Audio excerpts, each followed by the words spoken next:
Alors, bonjour tout le monde et bienvenue au cours 20. Alors, au cours 20, ce qu'on va faire, c'est qu'on va continuer qu'est-ce qu'on a fait au dernier cours. Au dernier cours, on a projeté la account value pour une assurance vie de type B. Alors, les assurances vie de type B, la prestation de décès, c'est une prestation B plus le fonds. Alors, on va faire la projection du account value maintenant pour une prestation de décès qui est de juste de B. Par la suite, on va regarder les mesures de profit. Alors, la projection du account value, c'est ce qu'on promet au client et on utilise des hypothèses qui sont un peu plus libérales par la suite pour estimer nos profits futurs. Alors, la différence entre qu'est-ce qu'on promet et qu'est-ce qu'on s'attend, nous, on va considérer ça des profits. La compagnie d'assurance va considérer ça des profits. Donc, une police de type B, l'account value à la fin de l'année, ben, c'est égal à l'account value au début de l'année, alors le fonds, plus la prime G qui est payée, moins les dépenses de l'année, moins la valeur actuelle de la prestation de décès, les coûts de mortalité de la prochaine année. Donc, qu'est-ce qui arrive? C'est que vu qu'on paye une prestation de B plus le fonds à la fin de l'année, alors qu'est-ce qui est dans le fonds serait donné au client? Le montant d'assurance qui est au risque pour l'assureur, c'est le montant B. Alors, on avait vu une prestation de 100 000. Donc, la probabilité de mourir B fois la probabilité de mourir pendant l'année. Alors, cette prestation serait payée à la fin de l'année.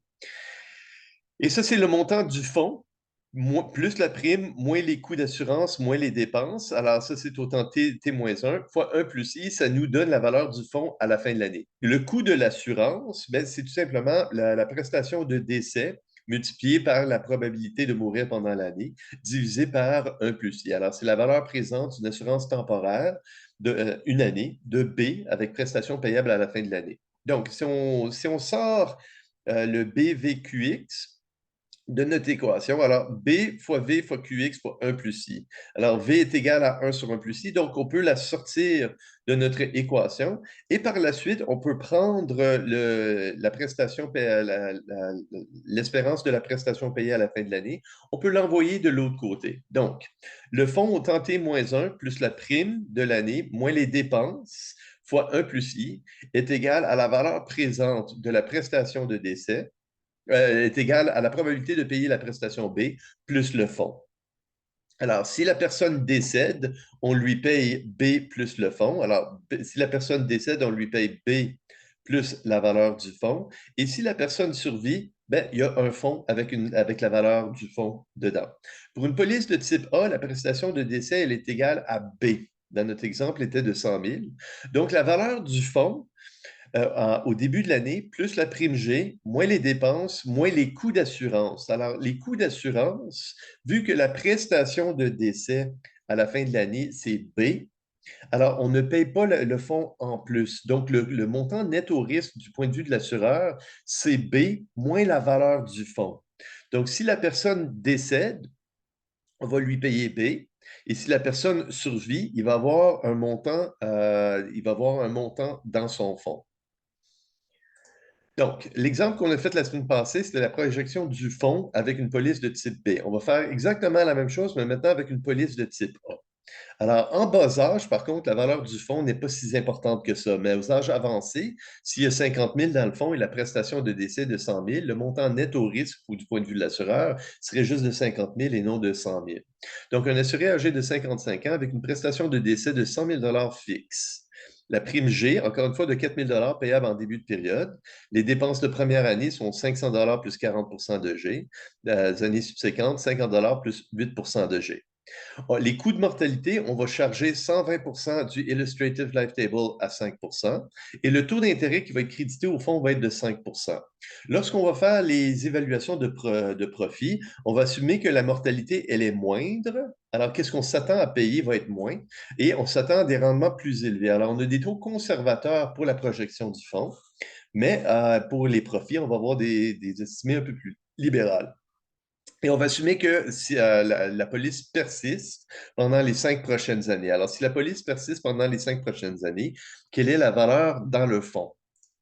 Donc, au temps t est égal à 0, il y a 0 dans le fond. On a une prime de première année de 4 000, les dépenses de première année, qui est égale à 1 plus I. Et si la personne décède pendant l'année, on va lui payer une prestation de B. Et si la personne survit pendant l'année, il va avoir un certain montant dans son fonds. Donc, la probabilité de décéder pendant l'année, c'est 120 de l'Illustrative Life Table à 5 donc 1,2 fois la probabilité qu'une personne âgée de 55 ans meure dans la prochaine année, alors 0,896. Donc, si on prend 120 de cette valeur, c'est égal à 1,075 de la probabilité de décéder dans la prochaine année. Donc, combien d'argent ça devrait être dans le fond? Alors, 0 autant 0, plus une prime de 4 000, la prime de première année, moins les dépenses de première année, 2 100 serait projeté à du 5 Il y a 1 de chance qu'on paye 100 000 et 1 moins 1 de chance qu'on ait un montant dans le fond au tenté est égal à 1. Donc, on isole le montant dans le fond. Donc, au tenté est égal à 1, le montant dans le fond est un peu moins que 1 000 929,80. Donc, le montant net, le coût d'assurance du point de vue de l'assureur, c'est il y a 929 dans le fond. Quand la personne décède, on lui donne 100 000, mais il y a comme 929 de financement déjà, qui n'est pas grand-chose au bas âge. Donc, le coût net d'assurance, on a 1,075 de chance de mourir. Du point de vue de l'assureur, le montant net au risque, c'est 100 000 moins la valeur du fonds, donc un peu plus que 99 000. Et ce serait payé au tenté égal à 1, on laisse compte avec du 5 Donc, le coût de l'assurance pour la première année, c'est 1014,48. Donc, au tenté est égal à 0, il y a 0 dans le fond, une prime de 4 000, des dépenses de 2 100 seraient débitées, des coûts d'assurance de 1 014 seraient débités. Et si on regarde 4 000 plus moins 2 100 moins 1 014 fois 0,05, le taux d'intérêt, on s'attend à faire 44,28 en intérêt pendant l'année. Et ça veut dire qu'on aurait 929,80 dans le fond, au tenté est égal à 1. La deuxième année, alors, la deuxième année, 120 de la mortalité. Alors, la probabilité qu'une personne âgée de 56 ans meure, selon l'Illustrative Life Table, est de 0,975 On prend 120 de la mortalité parce que nos hypothèses sont conservateurs. Donc, on dit que la probabilité de mourir la deuxième année, c'est 1,17 donc, le montant du fonds au tenté est égal à 1, plus une prime de 4 000 moins les dépenses de deuxième année fois 1,05, est égal à la probabilité de mourir pendant l'année fois la prestation de décès, plus 1 moins la probabilité de mourir, donc la probabilité de survivre. Et si on survit, on a un certain montant dans le fond. On isole le montant du fonds et on a 3 660 et 62. Donc, le montant net au risque du point de vue de l'assureur la deuxième année, c'est 96 340 Donc, les coûts d'assurance vont être sur 96 340 Vu qu'une police de type B paye 100 000 plus le fonds, alors qu'est-ce qui est dans le fond du point de vue de l'assureur, il s'en fiche. C'est tout le temps 100 000 qui est le montant net au risque. Donc, le coût de l'assurance de la deuxième année, ben, c'est 100 000 moins le 3 660, le montant net au risque, fois la probabilité de mourir, 1,17 et c'est payé en fin d'année, donc on laisse compte d'une période. Donc, une assurance temporaire 1 an avec une prestation de décès de 96 340 Alors, le coût de l'assurance de la deuxième année est de 1073,50 donc, on a 929. On ajoute 4000 de primes en début d'année. On débite 370 de dépenses et le 1073 qu'on vient juste de calculer.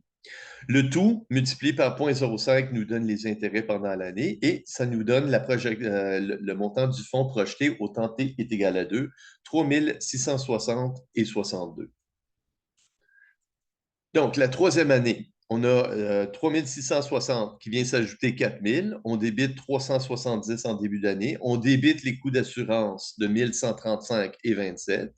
Le tout va faire du 5 pendant l'année. Et à la fin de l'année, si la personne survit, il devrait avoir 6 463 et 11 dans le fond. 4 000 s'ajoutent l'année suivante, 370 de dépenses. Les coûts d'assurance la quatrième année, c'est 1 199,85. Le tout fait du 5 donc 444,66. Le montant du fonds au tenté est égal à 4. C'est ça, au tenté est égal à 4, 9 337,93. Maintenant, si la police persiste 4 années, le montant net au risque pour l'assureur est maintenant un peu plus que 90 000 au lieu de 100 000. Donc, les coûts d'assurance, éventuellement, les coûts d'assurance ils vont continuer de grimper parce que la mortalité, elle est croissante, mais éventuellement, s'il y a assez d'argent dans le fond, les coûts d'assurance vont commencer à dégringoler parce que les revenus d'intérêt seront plus que suffisantes pour aux âges avancés pour payer les coûts les coûts de mortalité. Un exemple de ceci. Imaginez que dans 30 ans, la police persiste et il y a 95 000 dans le fond. Donc, le montant net au risque est juste de 5 000 $. La probabilité de mourir est de 30 à 85 ans. Donc, 5 000 fois 30 c'est 1 500, escompté avec intérêt. OK, ben, ça continue de grimper. Mais éventuellement, il y a une possibilité que ça baisse. Un autre exemple, c'est que si on a 100 000 dans le fond, je veux dire, et on paye 100 000 de prestations, ça veut dire que l'assurance est pleinement payée. C'est à ce moment-là qu'on pourrait pardonner les primes. La cinquième année, on a la cinquième année, on a une prime de 4 000, des dépenses de 370, les coûts d'assurance continuent de grimper. Alors, je me suis laissé une note pour créer des lignes supplémentaires. Je vais faire ça la session prochaine. Les coûts d'assurance, 1265. Alors, les coûts d'assurance continuent de grimper. Alors, encore plus d'argent dans le fonds, donc encore plus d'intérêt. Et la valeur du fonds, après 5 ans, 12 288 et 1. OK, alors, on avait parlé du facteur corridor. Alors, si on paye B plus la valeur du fonds, le facteur corridor n'est pas important.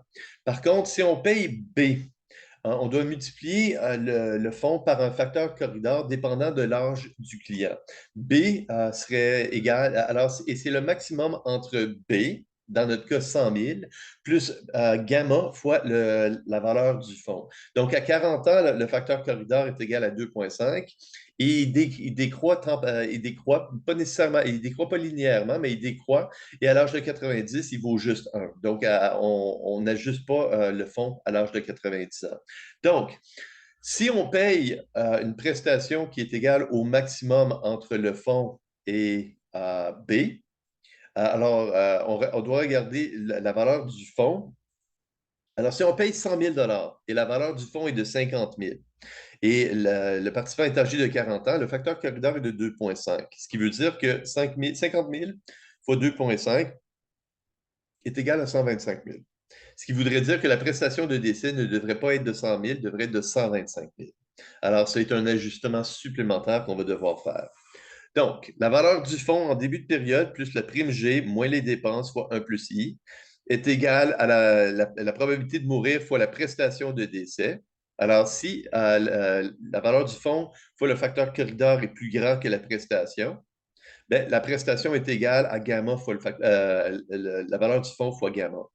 Donc, c'est égal à la probabilité de mourir fois la prestation de décès, le maximum entre gamma fois le fonds et B, plus la probabilité de survivre fois la valeur du fonds.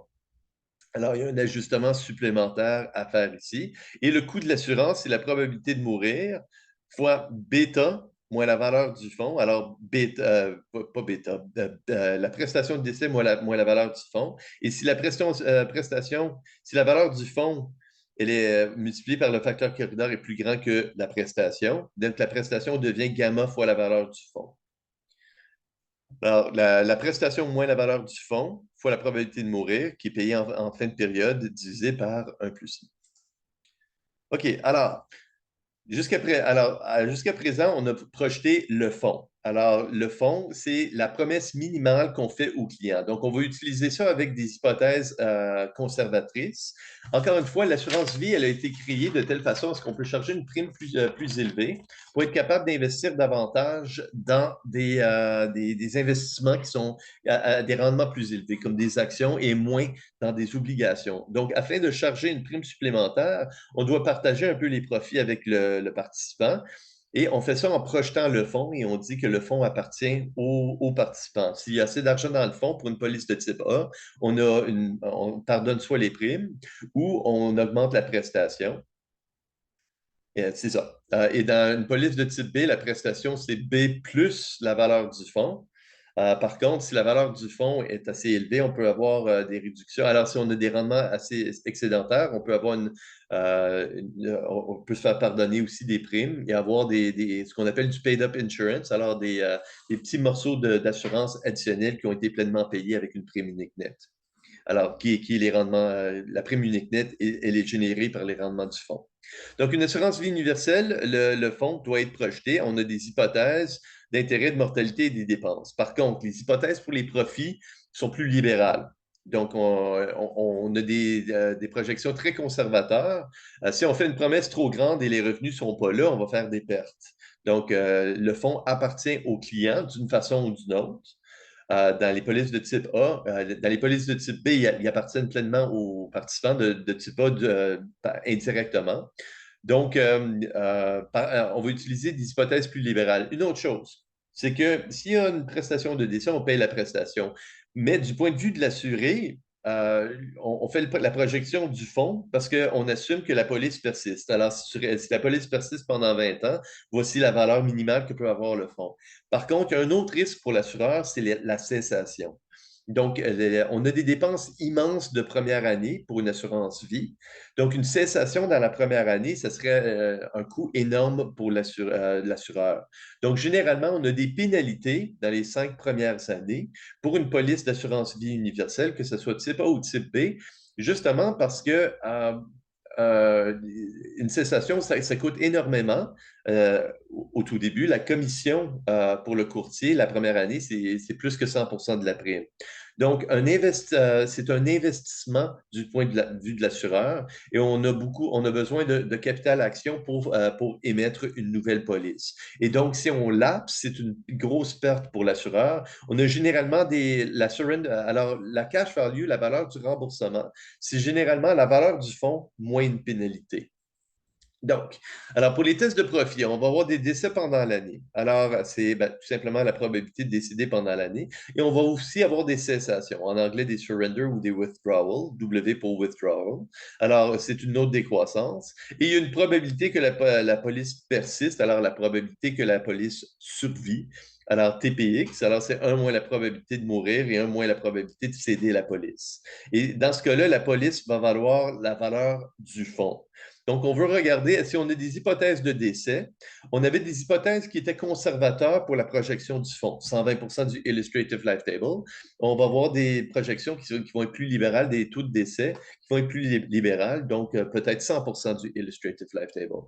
Les cessations, ça, c'est à l'interne. Généralement, la première année, on a des cessations plus fortes. Beaucoup de personnes cèdent leur police la première année. Alors, si ça survit la première année, il y a plus de chances que ça survit par la suite. Donc, les profits, du point de vue de l'assureur, qu'est-ce qu'on va faire? On va comme projeter le fonds. Alors, il y a une probabilité que la police persiste une année de plus. Alors, l'espérance de la valeur du fonds, c'est la valeur du fonds fois PX. Alors, la probabilité de survivre le décès et la probabilité de survivre le lapse. Alors, on va regarder ça en projetant le fonds avec des hypothèses plus conservateurs. Donc, c'est la valeur du fonds en début d'année, plus la prime de l'année, moins les dépenses en début d'année, fois 1 plus I. À ce montant, on va soustraire les prestations de décès attendues du point de vue de l'assureur et on va soustraire la valeur de tous les remboursements attendus du point de vue de l'assureur. Alors, le fonds, plus la prime, moins les dépenses, fois 1 plus I, moins les bénéfices de décès attendus, moins les remboursements attendus. Et on va comparer ça avec qu'est-ce qu'on s'attendrait devrait être dans le fonds. Alors, la différence entre les deux, on va appeler ça des profits. Une petite note, les dépenses de première année sont énormes. Alors, on va considérer ça un investissement. Si vous avez fait un cours de finance, je pense que c'est MathFin 2, c'est l'investissement initial dans les calculs de valeur actuelle nette. On va faire ça au prochain cours rapidement. Mais les dépenses, on va tout simplement les exclure la première année et on va dire que c'est des dépenses au temps t est égal à 0. Alors, c'est l'investissement du point de vue de l'assureur pour mettre la police en vigueur. Les bénéfices de décès attendus, c'est la probabilité de mourir fois le montant net au risque, plus le bénéfice de décès, plus des dépenses s'il y en a, des dépenses s'il y en a à la fin de l'année. Alors, c'est le montant net au risque plus le bénéfice de décès. Alors, le montant net au risque, c'est toutes les prestations de décès qui sont attendues, fois la probabilité de mourir. Et s'il y a des dépenses en fin d'année, ils vont être ajoutés. Les cash value, alors, tous les décès ont lieu pendant l'année.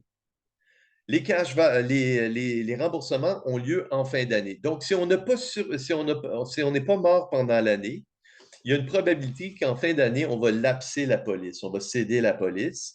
Et donc, qu'est-ce qu'on va faire? C'est qu'on va payer un paiement de remboursement. Alors, généralement, il y a une pénalité au bas âge, alors peut-être 5 000 la première année, justement pour décourager le lapse. Et en plus, je veux dire, à cause du coût énorme du point de vue de l'assureur.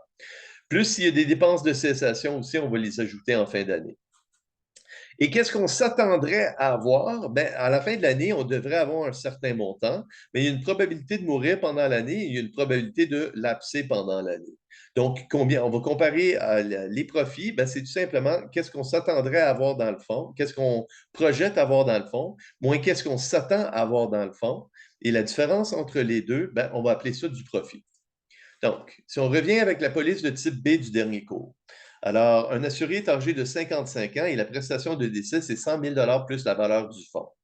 La prime G est égale à 4 000 payable en début de période. Et maintenant, les dépenses qu'on va utiliser, au lieu d'utiliser 500 plus 40 de G, on va utiliser 90 de G. Et les années subséquentes, on va utiliser 4 de G. La mortalité, on va utiliser plus libéral, 100 du Illustrative Life Table à 5. Par contre, le taux d'intérêt pour projeter le fonds va être du 6. Et si on cède la police, si on lapse dans la première année, on a une pénalité de 5 000 du account value, qui peut pas, on peut pas payer, ça peut pas être négatif. La deuxième année, c'est l'account value moins 4 000 si on cède à la fin de la deuxième année. Si on cède à la fin de la troisième année, c'est l'account value moins 3 000 2 000 la quatrième année, 1 000 la cinquième année et zéro par la suite. On assume un taux de cessation, un taux de lapse de 10 la première année et 5 pour les années subséquentes. Alors, calculez les profits pour les 5 premières années. Donc, c'est un processus qui va être très similaire. Donc, on a vu que les account values, on les a déjà calculés au dernier cours pour la police de type B. Alors, 919, 3600, 6300, 9000 et 11800. C'était les account values projetés pour les 5 années. On a vu ça au dernier cours. Maintenant, on va utiliser ça juste pour comparer qu'est-ce qu'on s'attendrait à avoir dans le compte. Alors, si on survit la première année, on devrait avoir 919 dans le compte. On va regarder 919 fois la probabilité que la police persiste une année. Ça, c'est qu'est-ce qui devrait être dans le compte. On va comparer ça avec qu'est-ce qu'on projette avoir dans le compte. Et la différence entre les deux va être nos profits.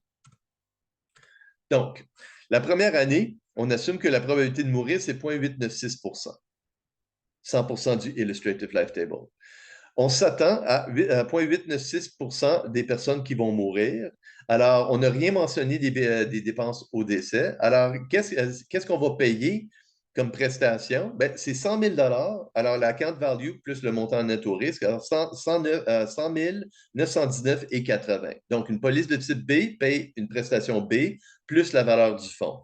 Donc, on s'attend la première année à payer en moyenne 904 et 24 sur une police de ce genre. Ceux qui vont survivre l'année, alors 99,104 de chances de survivre l'année.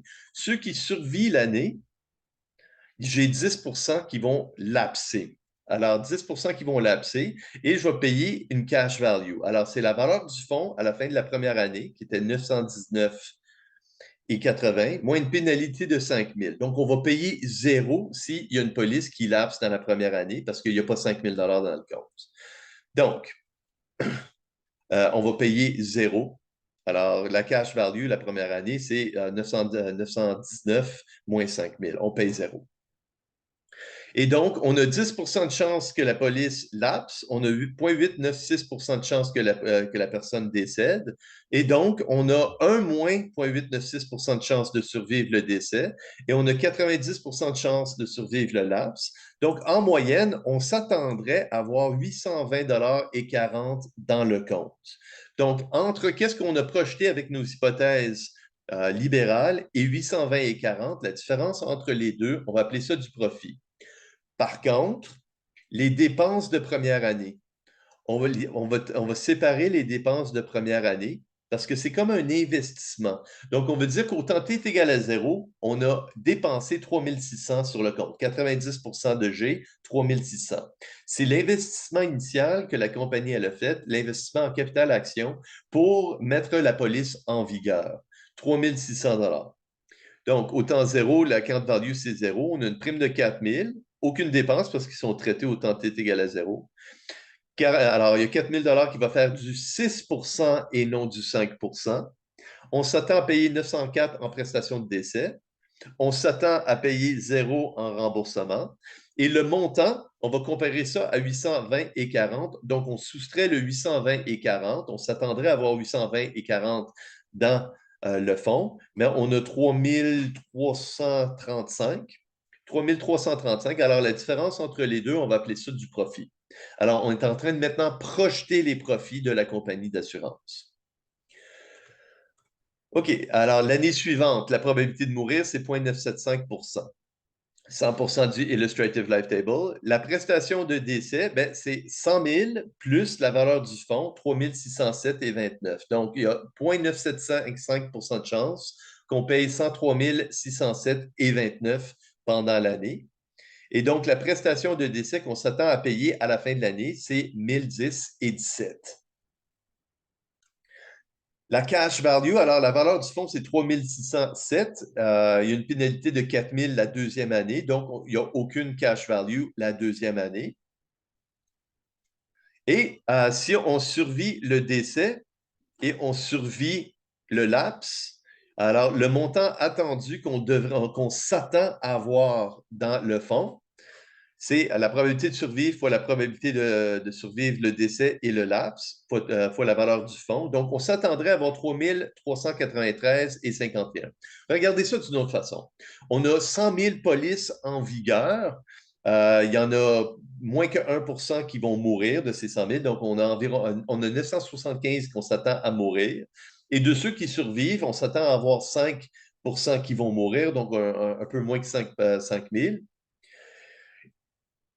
Et donc, de tous ceux qui survivent, on va avoir 3 607. Donc, en moyenne, pour une police, on s'attend à avoir 3 393,51. Une police qui survit, on va avoir 3 607, mais on s'attend en moyenne, si on considère toutes les polices en vigueur, on s'attend que pour une police, en moyenne, on a 3 393. Donc, le count value au temps T est égal à. C'est alors, la count value en début d'année, c'est 919. On ajoute une prime de 4000. Les dépenses de deuxième année, c'est 4 de G. On fait du 6 On s'attend à payer 1010 à la fin de l'année. Alors, account value plus prime moins dépenses fois 1 plus 6 On va soustraire les prestations de décès en fin d'année et on soustraire les remboursements et on va comparer ça avec ce qu'on s'attendrait à avoir dans le compte. Alors, on s'attend à avoir un peu plus que 4 000, alors 4 034 mais on s'attendrait à avoir 3 395. Donc, on projette faire des profits de 641,70 la deuxième année. Maintenant, si on exclut l'intérêt pour le moment, après 2 années, on peut voir que la compagnie, elle a du 3 600 en investissement, elle a récupéré 3 156 Alors, elle n'a pas encore récupéré son investissement initial. Et ça, c'est net d'intérêt. On n'a même pas ajouté l'intérêt et on devrait inclure l'intérêt par la suite. Donc, la troisième année, probabilité de décéder 1,062 Alors, la prestation de décès, c'est 100 000 plus la valeur du fonds, 6 324,75. Donc, on s'attend à la fin de l'année de payer 1129,17 en prestation. Les cash value. Alors, si on survit le décès, il y a 5 des polices, on s'attend à 5 des polices qui vont lapser. On a un account value de 6 324 si au temps t est égal à 3. Si on lapse, on a une pénalité de 3 000. Et donc, on s'attend à payer en moyenne sur une police 164,47 en remboursement. Et si la police, elle persiste, donc si on survit le décès et par la suite on survit le lapse, on s'attendrait à avoir 5 944,68 dans le fonds. Donc, la valeur du fonds au temps T est égale à 2, plus 4 000 payables en début de période, moins les dépenses de l'année, fois 0,06, c'est les intérêts. On ajoute les intérêts, ça nous donne la valeur du fonds à la fin de la troisième année. On va soustraire les prestations de décès attendues. On va soustraire les remboursements attendus. On va comparer ça avec la valeur du fonds attendu. Et la différence entre les deux, on va appeler ça profit. La quatrième année, même principe. Alors, la valeur du fonds au début de l'année, plus une prime, moins les dépenses. Le fonds fait du 6 et non du 5. On s'attend à la fin de l'année de payer 1262 sur une police. On s'attend à payer 349,06 en laps. Et on s'attendrait à avoir 8510 dans le fonds si la police persiste. On compare la valeur du fonds projeté moins qu'est-ce qu'on s'attendrait à avoir, 652, c'est les profits attendus. La cinquième année, en début d'année, on a une valeur du fonds de 9 062, prime de 4 000, soustrait les dépenses, fois 1,06, donc les intérêts, moins les prestations de décès attendues, moins les laps, les prestations de remboursement attendues. On va comparer ça avec ce qu'on s'attendrait à avoir dans le fonds. Et la différence, on appelle ça profit. Donc, au prochain cours, qu'est-ce qu'on va faire? C'est qu'on va regarder quelle est la rentabilité d'une police d'assurance, donc la valeur, la valeur du projet. Alors, une police d'assurance, c'est un projet du point de vue de l'assureur. On a un investissement initial de 3 600 et on a des profits de 2 515, 541, 655, 652 et 651 pour les 5 prochaines années. Alors, si la police persiste 5 années, quelle serait la valeur de ce projet? Mais c'est la valeur escomptée de tous ces cash flows. Alors, la valeur escomptée de tous les profits. En théorie, on devrait projeter ça jusqu'à l'âge terminal, mais nous, on va se limiter à 5 années à l'examen parce que, premièrement, on devrait faire ça avec un fichier Excel et nous, on n'a pas ça à l'examen.